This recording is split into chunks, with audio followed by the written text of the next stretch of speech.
Well, good evening, everyone, and welcome. I'd like to first of all begin by acknowledging that we're on the traditional territory of the Claytley today, and I'm first going to turn it over to Maureen Conley just to have Ms. Conley introduce the folks that are joining us by phone. Thank you, Worship. So we have Mr. Dave Mitchell by phone. Dave, are you connected? Yes, I am. Excellent. And we also have Chief John Iverson. John, are you connected? Yes, I am. Thank you. Thank you. Welcome, gentlemen. Thanks very much for joining us this evening. And thank you to everyone for joining us for this first of two town hall meetings that we're going to be holding relating to the referendum on Fire Hall number 1 and on the Four Seasons pool. We have confirmed as a council a referendum will take place on October 28th of this year to decide on rebuilding the Four Seasons Leisure Pool and Fire Hall number 1. This meeting tonight will be about Fire Hall number 1. Council highly values community engagement, which is why we are undertaking a host of activities to help residents to understand the issues at stake when they mark their ballots this fall. Part of this outreach is the 2 town hall style meetings, which we are doing this week to help us reach residents on the internet.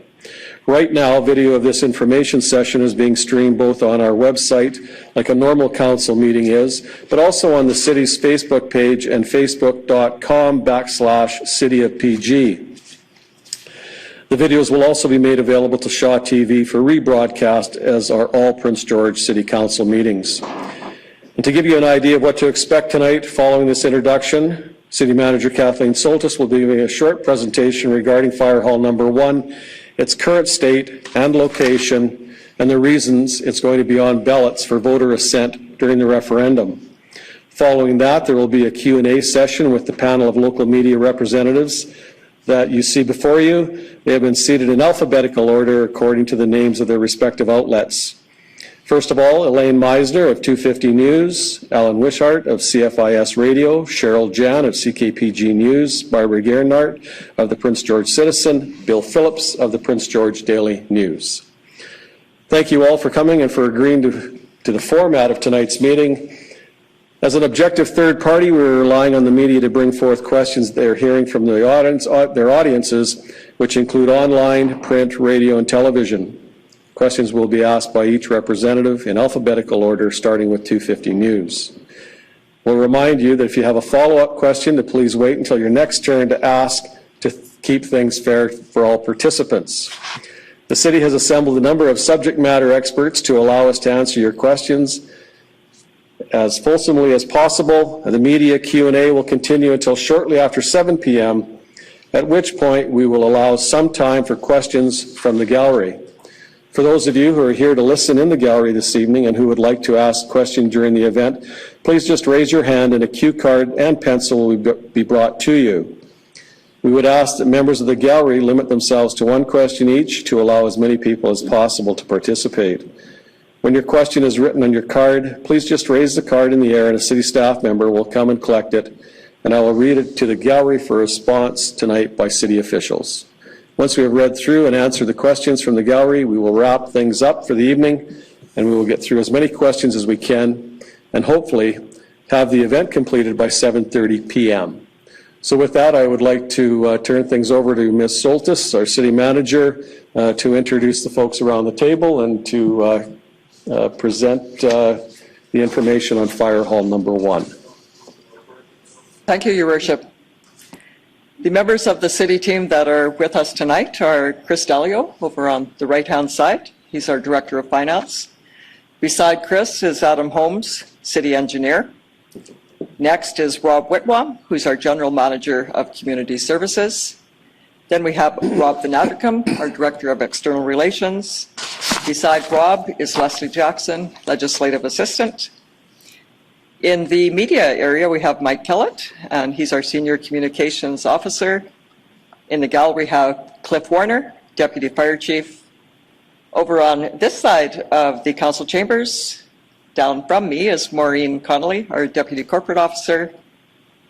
Up this way is Dave Dyer, General Manager of Engineering and Public Works, followed by Ian Wells, General Manager of Planning and Development.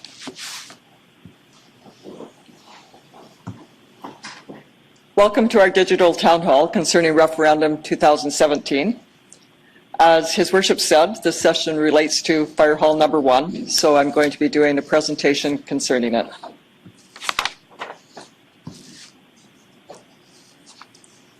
We can go on to the next slide.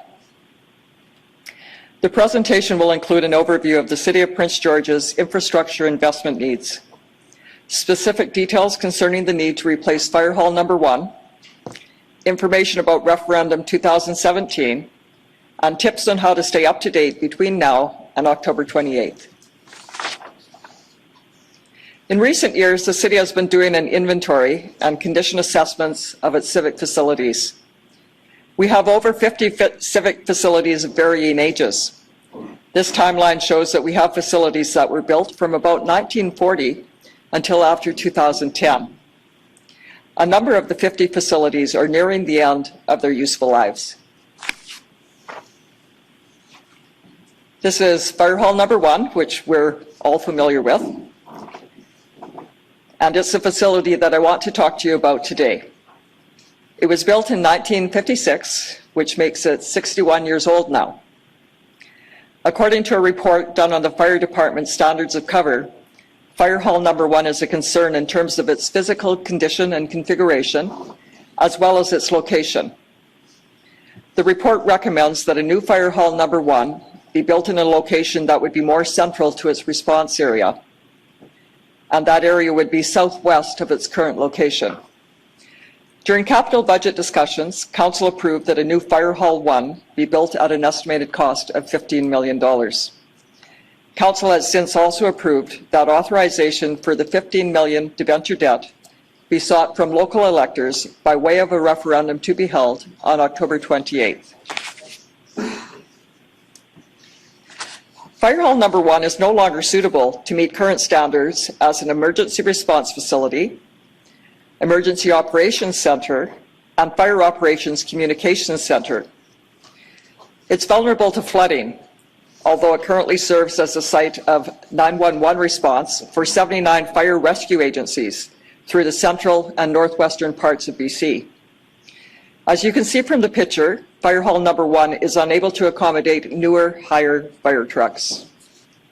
The city has grown since 1956, and Fire Hall Number 1 is no longer well positioned within its service response area. As per the Standards of Cover report, Fire Hall Number 1 must be moved in order to provide better response times to a greater portion of the city, primarily the southern part of the Bowl area.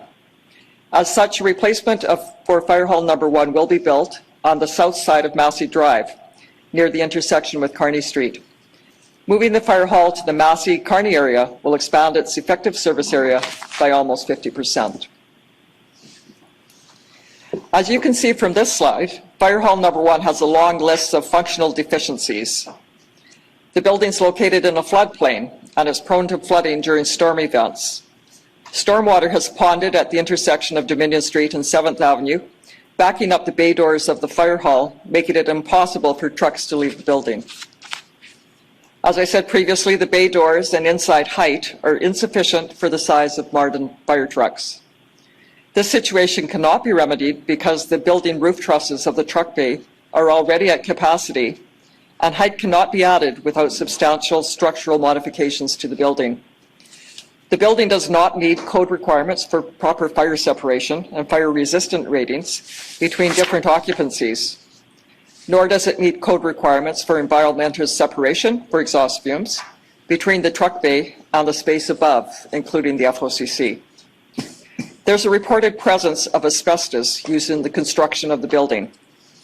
The building, including the FOCC on the second floor, is not fully accessible to people with disabilities, and it lacks proper non-slip floor surfaces.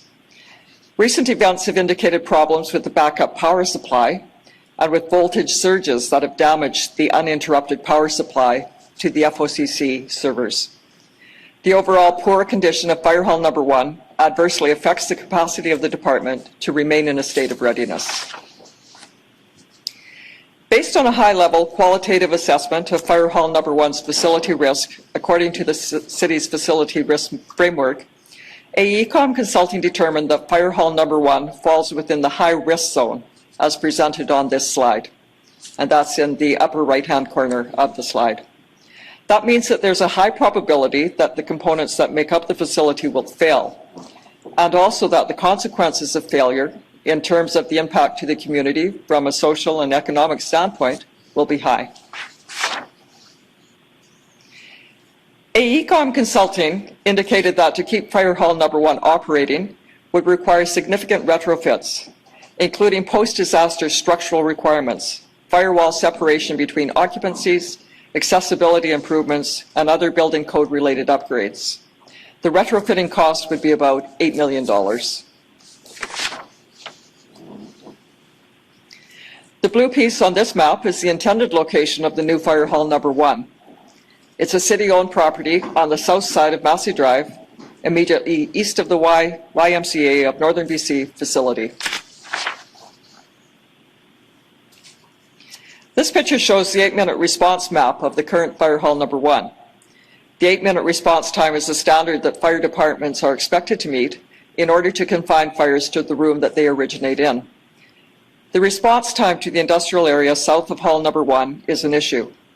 The hall is not centrally located in the response area that it serves because of history and growth. Fire Hall Number 1 has been in its location since 1956, and the area that it serves has changed and grown significantly since that time. Locating Fire Hall Number 1 further south from its current location provides better coverage for the majority of Hall 1's calls and provides more immediate coverage to the industrial area to the south. Its 8-minute response coverage area is improved by almost 50%. Upgrades are required for Massey Drive to install a preemptive traffic signal when fire trucks exit the site to respond to an emergency, and to accommodate left turn movements accessing and exiting the site. At the Open Council meeting on April 24th, 2017, Council approved a referendum process to obtain elector assent for the MFA debt funding required for the Four Seasons Leisure Pool replacement project and for the Fire Hall Number 1 replacement project, and that the referendum be held on October 28th, 2017. The estimated cost of the new fire hall is $15 million. This includes the cost of the hall, which will provide for fire and rescue services, and will include a fire operations call center and an emergency operations center. It also includes the cost of a traffic preemptive signal and road improvements on Massey Drive to accommodate left turn movements. If your 2016 property assessment was $300,000, the annual increase to your general tax bill for the new fire hall will be $25.35. The calculation is based on servicing 20-year debt with a 3% interest rate. The increased cost for $100,000 of assessed value is $8.45. A referendum is a voting process that's governed by the Local Government Act and is similar in many ways to the process for conducting a general local election. The ballot for a referendum must be in the form of a question put to the electors that's phrased in a manner such that it may be answered by marking either yes or no. A loan authorization bylaw is deemed to have received the assent of the electors if a majority of the votes counted are in favor of the question. That is, if a majority of voters answer yes. Referendum costs include the cost of general election staffing, advertising, and communications, and have an approved budget of $100,000. The October 28th referendum has two questions, one concerning the borrowing for the Four Seasons pool, and the other concerning the borrowing for Fire Hall Number 1. The question for the Fire Hall asks electors if they're in favor of the city borrowing no more than $15 million, repayable over no more than 20 years, for the development and construction of a new fire hall to replace Fire Hall Number 1. The general voting day is on October 28th. Advanced poll opportunities are on October 18th, 19th, and 24th. This map of voting location can be found on the city's website. The city realizes that because there are diverse audiences, it must use diverse channels and activities for providing relevant information. Because of that, referendum information is available on the city website, through media and social media, videos, publications, and brochures, through open houses and digital town halls like this one, and through on-request stakeholder meetings. It's important that the city communicate information to community members about the referendum process, the need for Fire Hall number 1 to be replaced, and the costs associated with voting yes or no, so that our residents can make an informed choice on October 28th. Thank you. Great, thank you very much, Ms. Soltis. And now we'll go to 250 News to start the questions off. And what we'll do this evening is, once the question is posed, I'll turn it over to Ms. Soltis, or I'll answer it, or Ms. Soltis will pass it around to our esteemed staff that are here with us this evening. So, Elaine. I've received several questions about the selection of the location. And one of the questions that has come up is that if the 8-minute response area is being increased by 50%, is that not already covered by Fire Hall number 2? It looks like there's a great deal of an overlap there. And the question is that why was this not thought about moving to the other side of the river? Ms. Soltis. Your Worship, this question can probably be answered best by the two gentlemen who are on the phone, Chief John Iverson and by Dave Mitchell as well, who did the Standards of Cover report for the City of Prince George. Yeah. Gentlemen. Well, I have to say, this is Dave. I didn't hear the question. I wonder if it can be repeated for me. Elaine? Certainly. The location has been raised as an issue with some of my readers, asking if the new location on Massey Drive is going to increase the 8-minute response area by 50% into a region that's already covered by Fire Hall number 2, why is it not, why was the location not chosen to be on the other side of the river where there is no coverage? It's a very good question, and what we really looked at was a number of issues, including the report from the fire underwriters who were concerned about coverage as well in the southern part of the area, so the industrial area. I think it was the old BC Rail area, and the only way we could achieve that was to move the fire hall to about that location. And so it not only improves the response within the bowl area, but to the southern area and also to the area south into the industrial area, and that was a concern of the fire underwriters. But again, when we think about response coverage, we will improve it by about 50%, as the city manager has noted.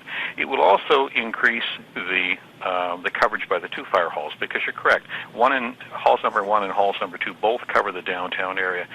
They both have part of the full response to a structure fire, but neither one of them has all of it. So what we're doing is really we're optimizing the location for both of them for the combined resources in the two fire halls, plus we're increasing coverage in an area that wasn't covered, and we're not uncovering an area that was covered previously. The issue as well is, could it be across the river? It could, but the call volume doesn't exist there.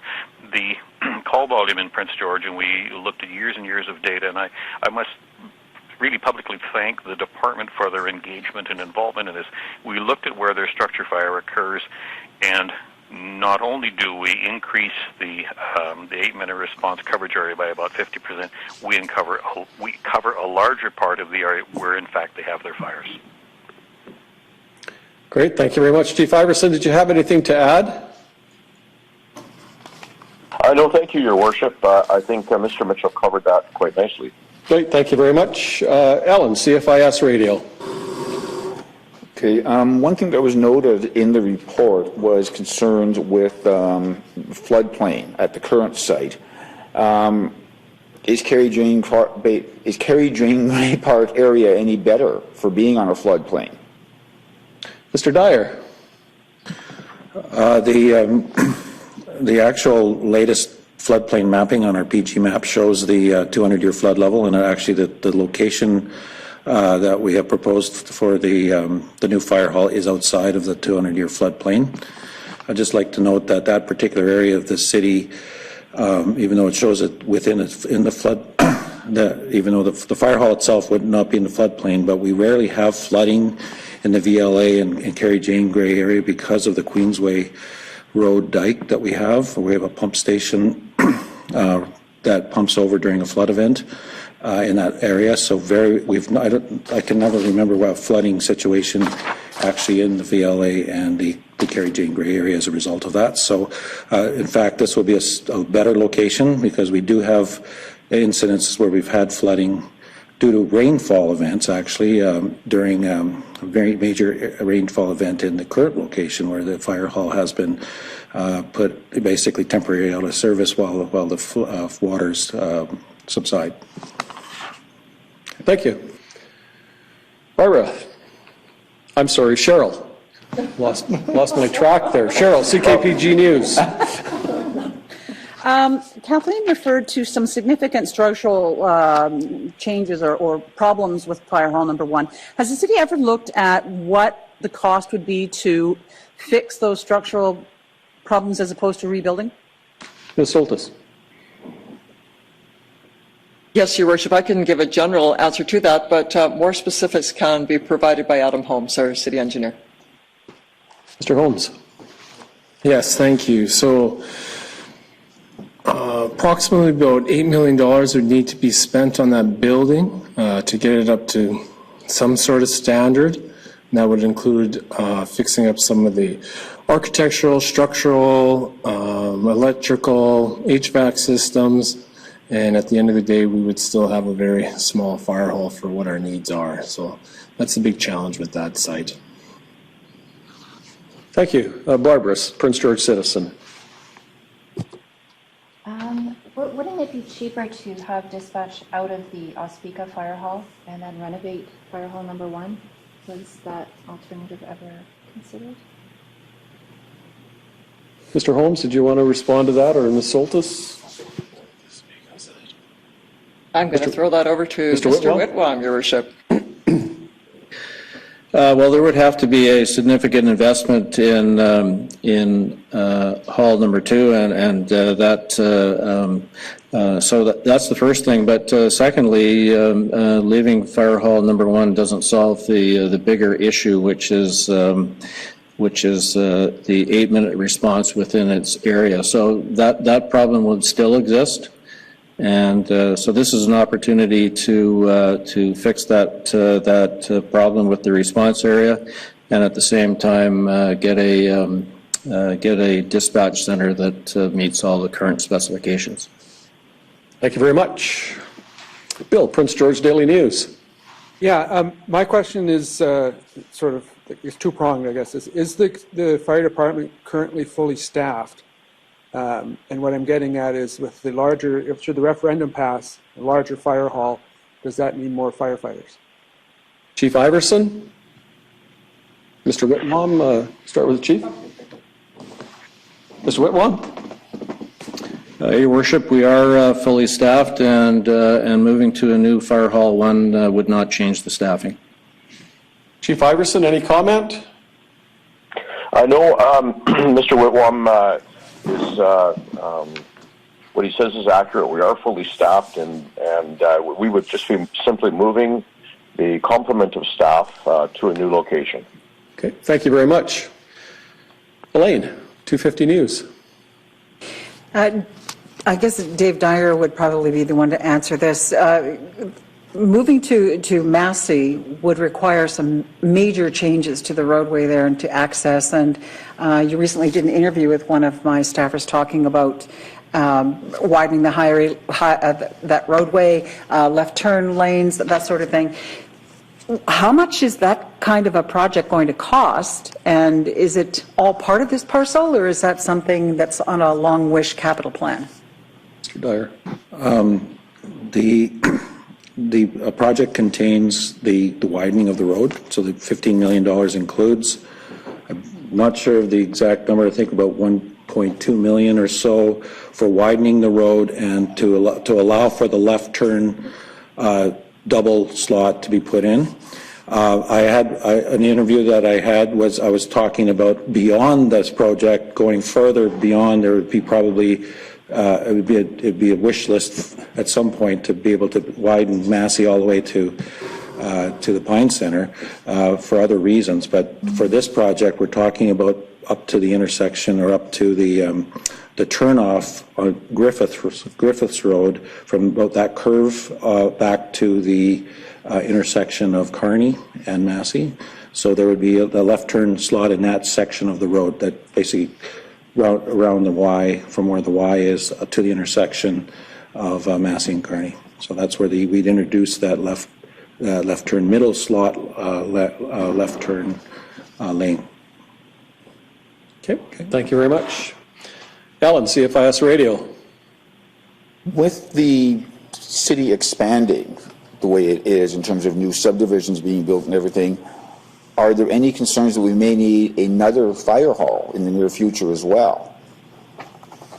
Ms. Holtis? Mr. Mitchell, could you respond to that? Yes, indeed. It's a very good question, and we looked at this quite thoroughly. We spent a number of days touring is perhaps the wrong word, but driving through the entire jurisdiction of the city of Prince George so that we fully understood all of the context in terms of risk, the development, and so on. We met with planning staff, we reviewed the OCP, and wanted to assure ourselves that the recommendations going forward would take the city of Prince George to what we might term the foreseeable future. And so to the degree that we understood what planning said and the OCP said and what we could see, the 4-fire hall structure is appropriate for the city of Prince George, with the caveat that hall number 1 needed to be moved south to improve the response model. Hall 3 in the south, Hall 4 in the north are critical as well, but we didn't see, based on all of our experience, that there was a need for a 5th fire hall at any point in the foreseeable future. Thank you, Mr. Mitchell. Cheryl, CKPG News. Yeah, well, we keep referring to this expression of standards of coverage, and so I'm hoping that somebody can explain in layman's term what that is exactly and why it's important. Sure. Mr. Mitchell? Yes, indeed. And standards of cover really says, the question is, what is it that the city of Prince George, its citizens, its council, expect their fire department to do, and to what level of service? And so we reviewed all of the types of responses that your fire department responds to, and it's an extensive list. And so we reviewed them in each case, said, what does your response look like? How timely is it? How effective is it? And reviewed those in the presentation to council, which was about 18 months ago now, and did not recommend any new or additional services at this point in time, but found that the current services were appropriate and were the ones appropriate for a city of your size. The issue, however, was providing sufficient response within a timely manner, in particularly in that bowl area. And the recommendation from us to adjust the location of the fire hall was really focused on that issue, is getting a timely response in that key area. We also talked about, and there's discussion a little bit earlier on the Emergency Operations Center for the city. At the moment, it wouldn't be described as meeting contemporary standards, and I think you've had some significant fires in that area, both within the city, and most recently we've seen major fire activity in the province.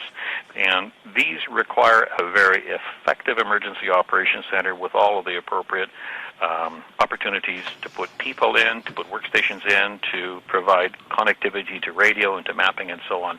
And that is one of the elements that will also come with the revised fire hall is a much better capability to manage emergencies both within the city and outside of the city, but in the adjacent area. Good. Thank you very much, Mr. Mitchell. Barbara, Prince George citizen. What is the potential impact of Spruce City Stadium and Citizen Field in terms of access?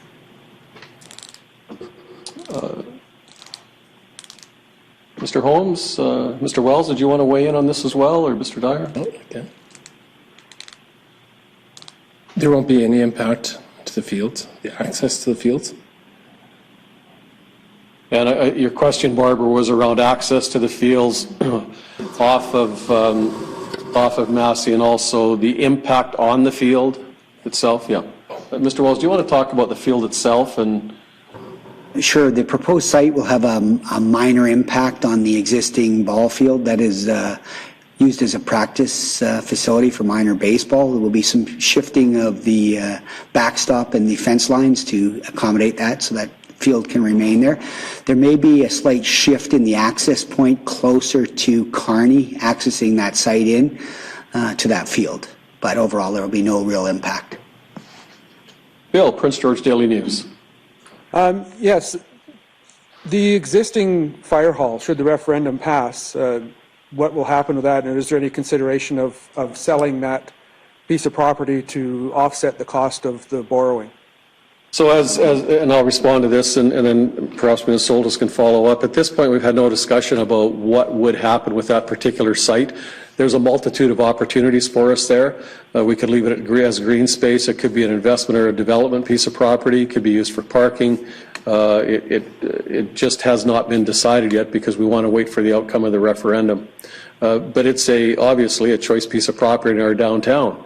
As we take a look at 7th Avenue and the potential development, if the pool referendum passes as well, there's an opportunity for us to do a tremendous amount of work in a bit of a different vision for that particular area, and perhaps tying it into what's seen at the Plaza, Civic Center, Library, the Marriott, that whole corridor. Ms. Soltis, do you want to expand on that? I think you covered it well, Your Worship. Thank you. Elaine, 250 News.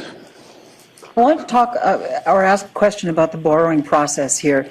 In the past, the City of Prince George has borrowed money through the regional district, so that at the end of the year, when tax time comes up, it appears that the increase on your regional district tax, it doesn't really line it out, that part of it is because we're covering debt that the city has borrowed. So is the intent here to borrow it through the regional district, or is it going to be something that's going to be up in front on your municipal tax bill so that we know exactly how much is being raised, through here? Mr. Delio. The borrowing process for our municipality is done through an organization called the Municipal Finance Authority. It's a provincial nonprofit organization that provides funding to municipalities. The money is funneled through the regional district, and how that works is that we technically borrow the money from the regional district, who has borrowed it from MFA. We're all jointly liable. All of our municipalities around BC, we participate in our regional district. So, for example, it's just an extra safeguard for them for if, let's say, vendor who've had to default on a loan, we would be jointly liable for that debt. It never really happens to that's called upon, but what it does for MFA is it gives them better borrowing power, better availability to provide better interest rates to municipalities such as yourself with that extra safeguard in there. So to answer your second part of that question, it won't show up on your tax bill. You won't see that specific line item that says this is exactly what you're paying for the fire hall. It'll be included in what's called our general tax levy that is on your tax bill. So we have 4 different levies on our tax bill: general, snow, road rehab, and general investment reinvestment. And it'll be on that general tax levy where we handle all of our debt payments. Worship, I'm just going to add to that a bit. We are required to borrow in that way. That's the provincial legislation, and that is the way we have done it and will continue to do it. And it is part of what our city taxpayers pay. As Chris mentioned, though, it's just not totally evident. It doesn't pop out at you. It's one of a number of expenses that you're paying for through your tax levy. Thank you. Ellen, CFIS Radio. Are there any plans at this point to possibly have a training center incorporated into the new fire hall if the referendum passes? Or is there a training center elsewhere that the current firefighters in Prince George use? Mr. Mitchell. Mr. Whitwam. Your Worship. Your Worship, I would pass that over to Mr. Mitchell and or Chief Iverson. Mr. Mitchell, Chief Iverson. Let me just start off the current fire hall, and then I will turn it over to John because he will be able to provide you greater detail. The current fire hall also doesn't provide much in any way in terms of training space. A contemporary fire hall, especially a number 1 fire hall, which this one will have an engineered tower so firefighters can practice all kinds of evolutions against that, laddering and so on. They can do hose stretches inside, simulating a high-rise fire and so on. So the size of the new property and the new construction of the hall will provide better training space internally, but will also provide better training space externally. But I would turn it over to John for some better level of detail on that. Yeah, absolutely. Thank you. So right now, we go to great lengths to make sure that our staff are well trained, and so we have different locations that we do use in our current fire stations. We do training out on industrial properties in the city. So a new fire hall there would be some real gains in our ability to provide certain types of training at that location. But overall, our training needs are met through the use of the different facilities that we have in our area. So at this point, any sort of enhanced training site, I don't see that happening in that specific location. Okay, thank you. Cheryl, CKPG News.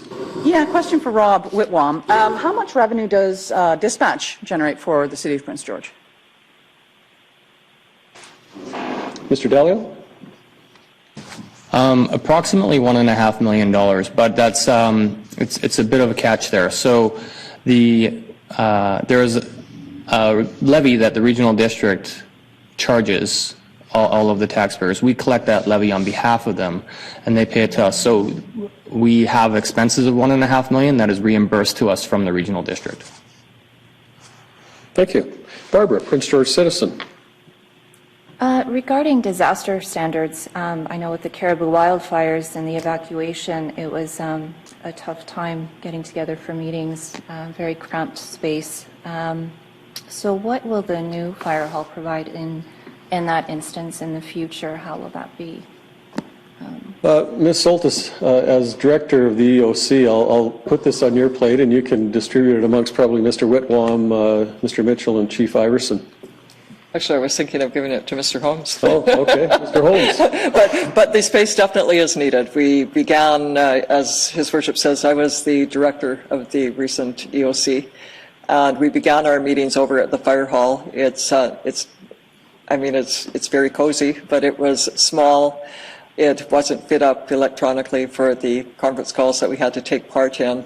Very cramped, and as our group grew, when we had representatives from other agencies join us, people were standing. We were on top of each other, and we finally decided that we could leave our maps and such, which were very important to the work that we were doing at the fire hall, but to actually hold the meetings, we had to come over to City Hall to the second floor conference room.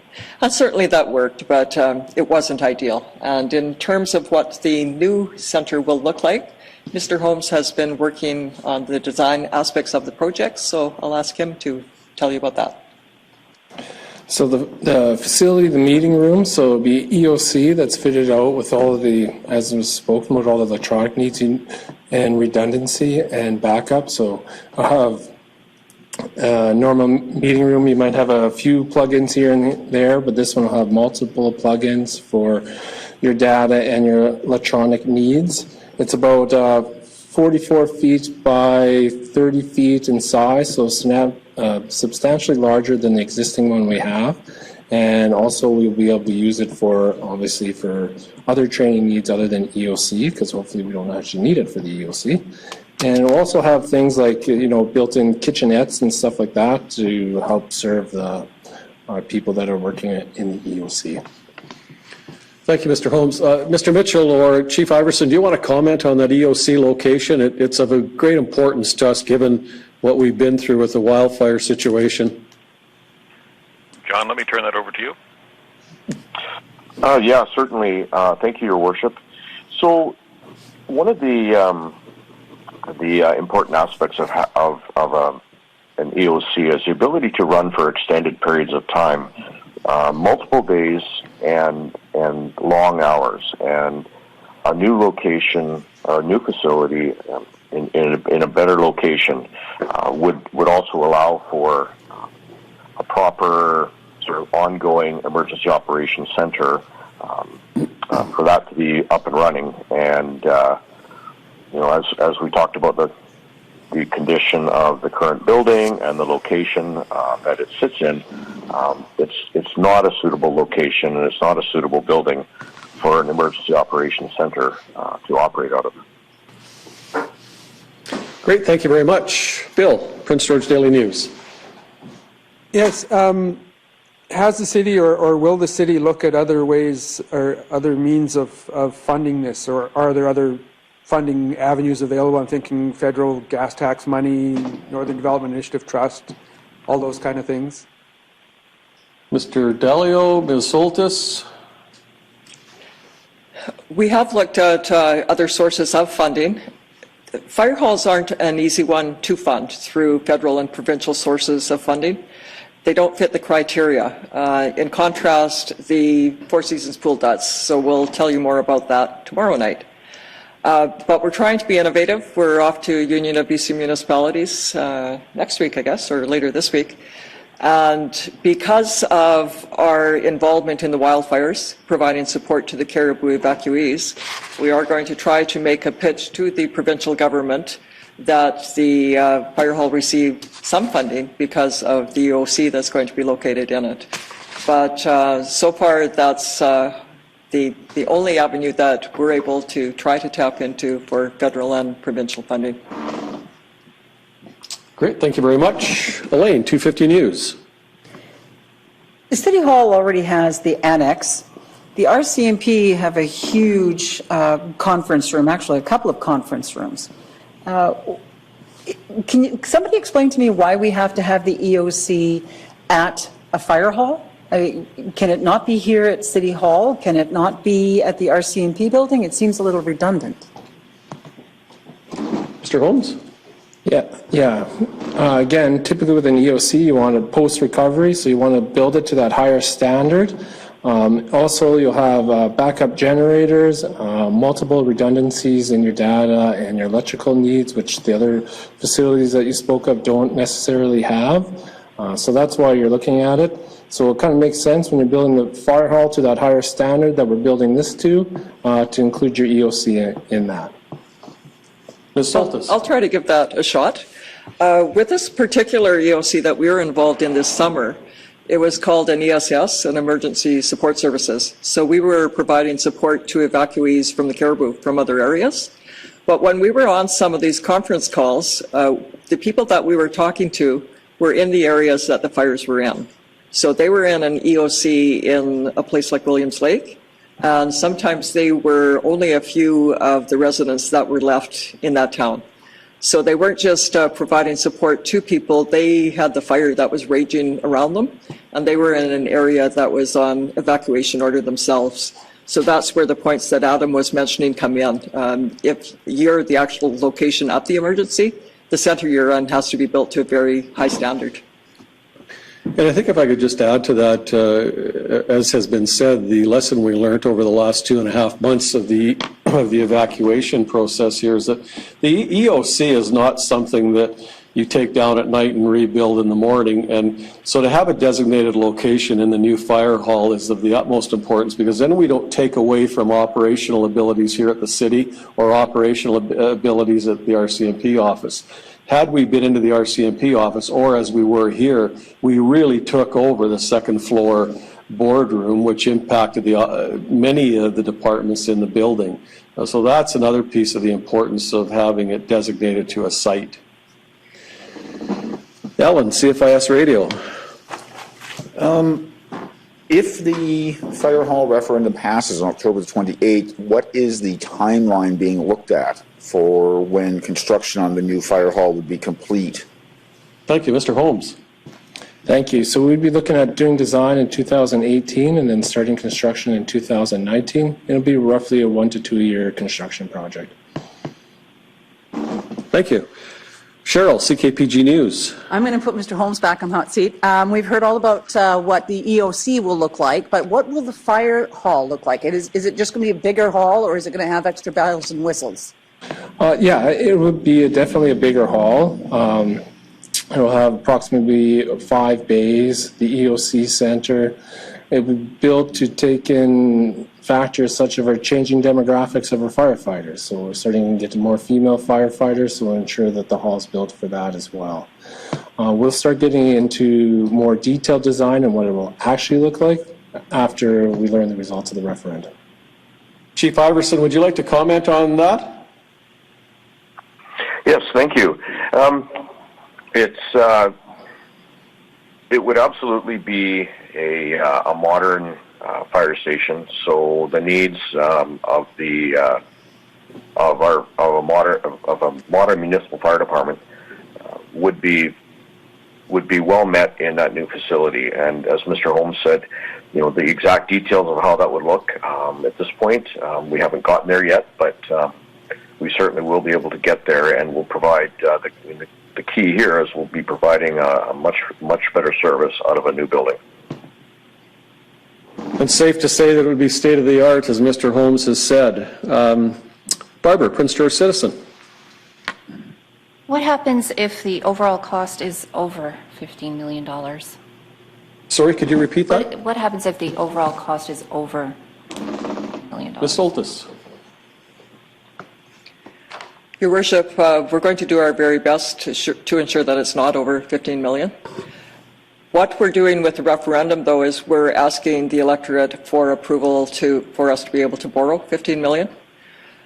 So we certainly won't be borrowing any more than that. That's the approval that we will have received.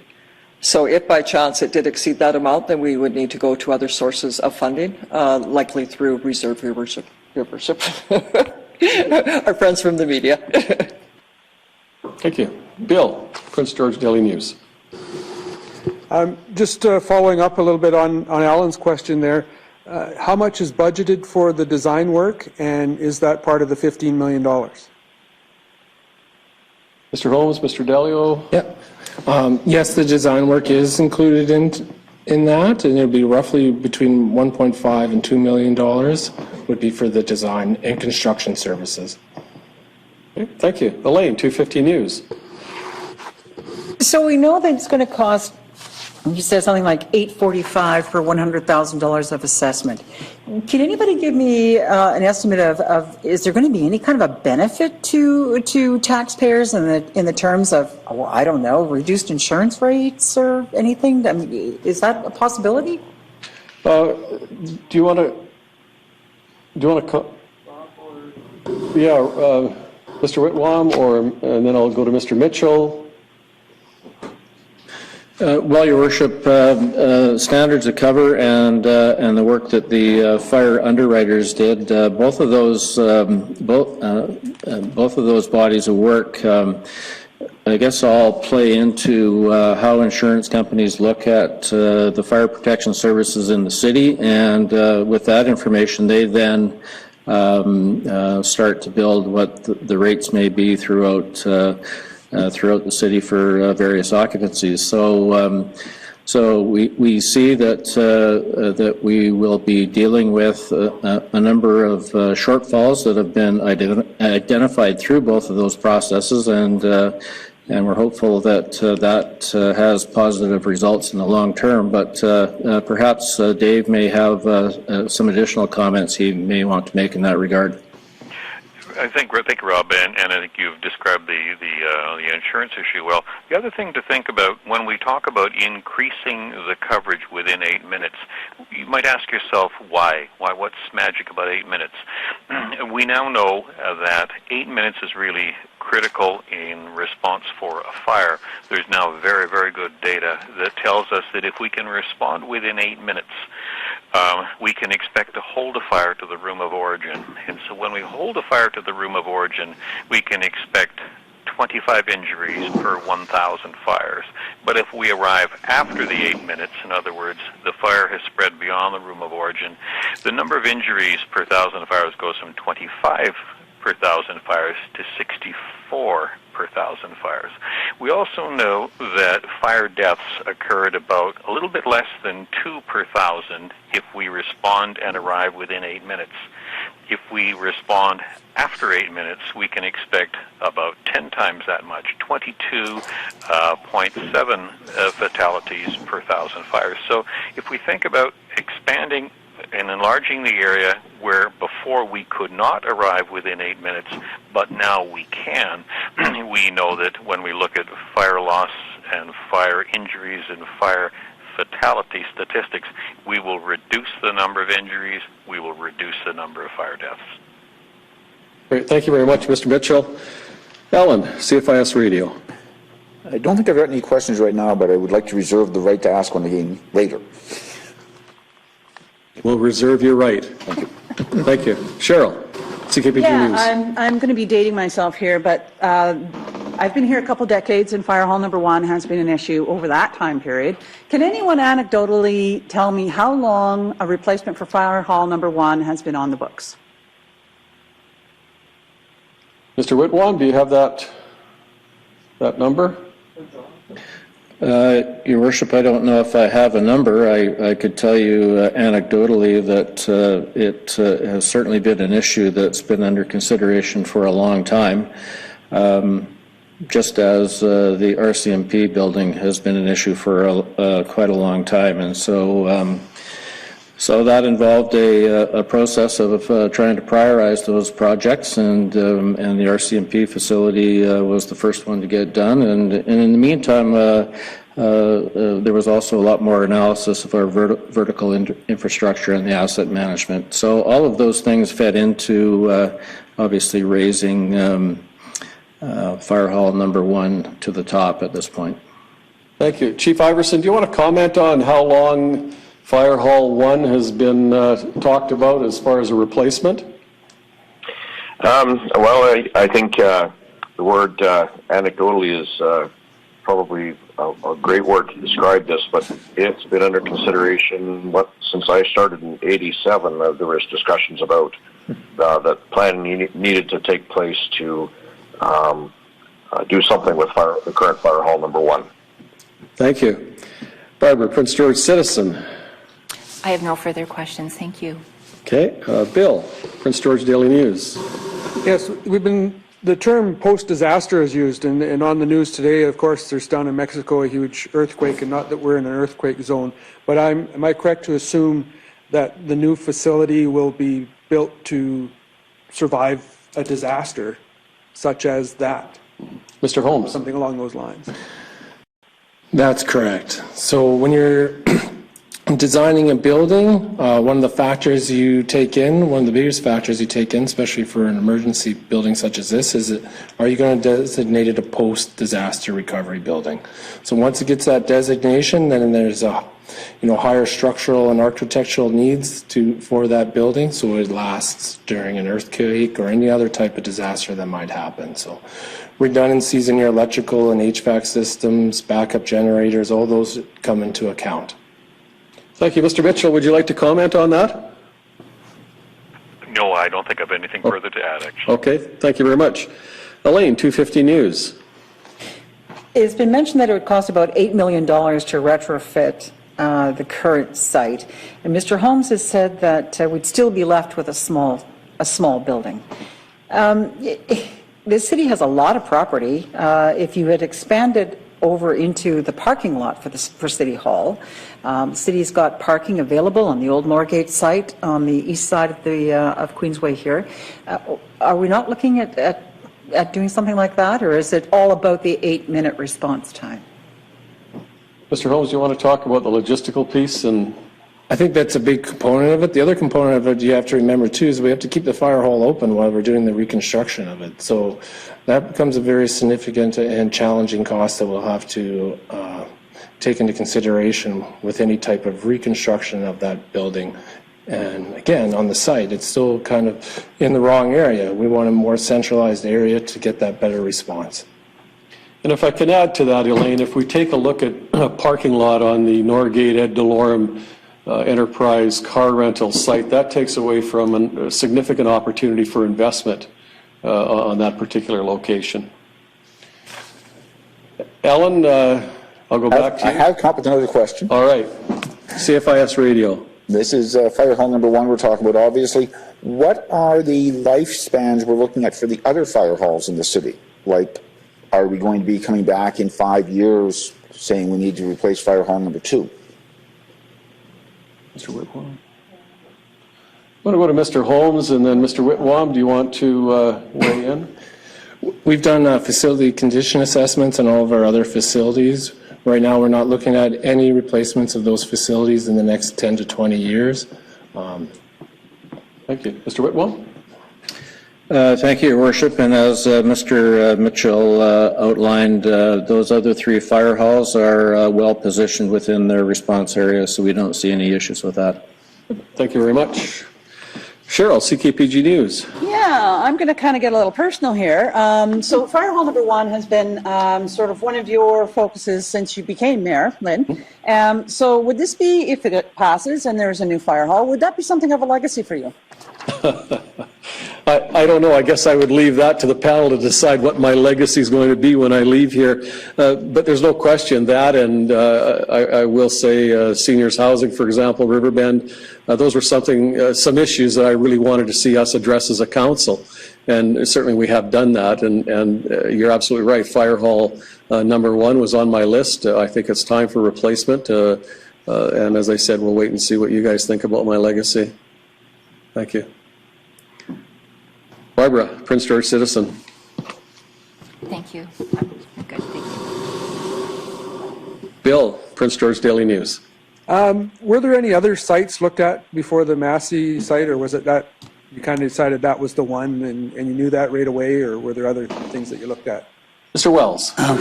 We looked at 4 others, 3 to 4, maybe 5 sites in that general area for response time, but this created the greatest increase in response time to the areas we looked at. Good, thank you. Elaine, 250 News. So of those other sites that you looked at, were they all city-owned property, Ian, or would that just add to the cost because you had to buy something? Your Worship, those were city-owned properties and private-owned, and they would add to the cost.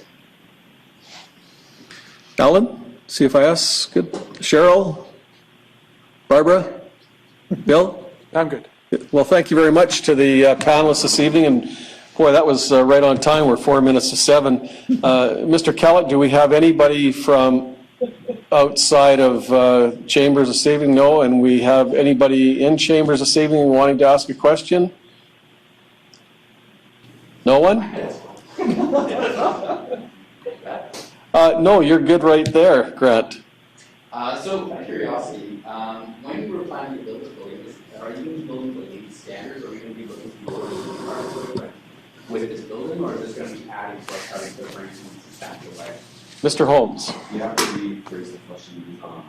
Oh, okay. So your question is about whether or not we're going to build to LEED standard, and will we reduce the carbon footprint of the city? Mr. Holmes. We're definitely going to be looking at building to best practices for energy and environmental conservation, but we'll also be, during the design phase, that's when we kind of get into that, and we'll look at things like bioswales or solar walls for the building itself to look at into those issues. So we'll definitely be looking at that type of standard.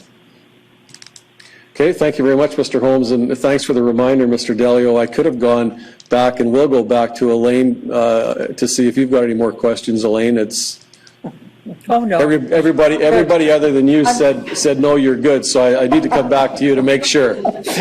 Well, we all know I'm good. Yes. I'm fine, thank you. Great, thanks very much. We have a question in between Bill and Cheryl, this lady right here in the black. I think what I'm going to do is get Mr. Kellett to come down and Oh, we can use this microphone here. Design is probably going to be in 2018. Good evening, Your Worship. Good So evening. my question is, understanding that, well, I'm assuming that this is a Class 10 project where it's within 10% or below of our costs. Is there any looking into using like a wood building similar to the WIDC or Brock Commons down in Vancouver, or even our brand new RCMP building? That would definitely lower our carbon footprint, and it would kind of revitalize the lumber industry that Prince George is so well known for. Thank you. Mr. Holmes? Yeah, we're definitely looking into those things once we get into the design of the building itself. And again, we have to build to that post-recovery, so we'll have to take that into consideration, and we'll look at those different types of materials. Great. Thank you very much. Any other questions from the gallery? Mr. Bichon? Yeah. Question here, will Prince George contractors be given preference over outside contractors?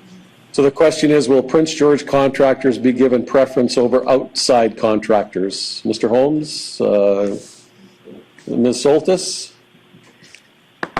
Your Worship, no, not particularly. Given the trade laws that we must abide by, we're not able to have a local preference policy. That said, though, we will go through an RFP process. Everything will be put out on BC Bid. Everybody who is qualified can feel free to bid on the project. What we sometimes find with projects of this size is that the general contractor is not local, but they have a requirement for subcontractors, and on occasion those subs are local. And we find that there are some local employees who do work on our significant projects. Great, thank you very much. So with that, I'll thank the panelists this evening, and I know we'll see you again tomorrow night to talk about the Four Seasons Pool. I want to thank staff that are here, and Mr. Warner, thank you very much for being here. Thank you for sitting through, and thank you very much, Mr. Mitchell, Chief Iverson. And with that, we'll adjourn. Thank you.